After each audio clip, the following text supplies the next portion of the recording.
देश भर में एक बार फिर कोरोना वायरस संक्रमण के मामले बढ़ने लगे हैं। इसी बीच हैदराबाद यूनिवर्सिटी के प्रो वाइस चांसलर रहे एक वरिष्ठ भौतिक शास्त्री ने डराने वाला दावा करते हुए कहा है कि भारत में कोविड-19 की तीसरी लहर यानी थर्ड वेव संभवतः 4 जुलाई से ही शुरू हो चुकी है। नमस्कार, मैं हूं प्रेरणा और आप देख रहे हैं इंडिया न्यूज का digital platform India news national.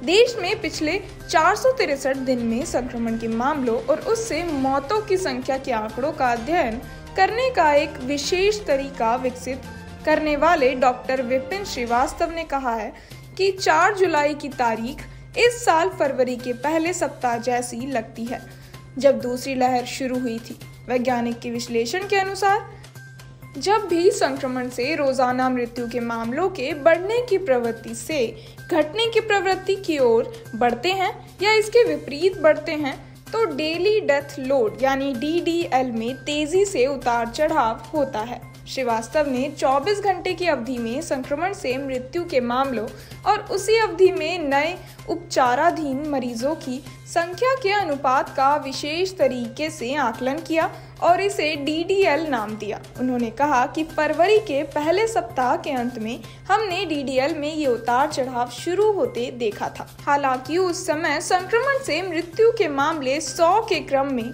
या उससे भी कम थे और हम महामारी के समाप्त होने के भ्रम में थे, लेकिन बाद में स्थिति भयावह हो गई।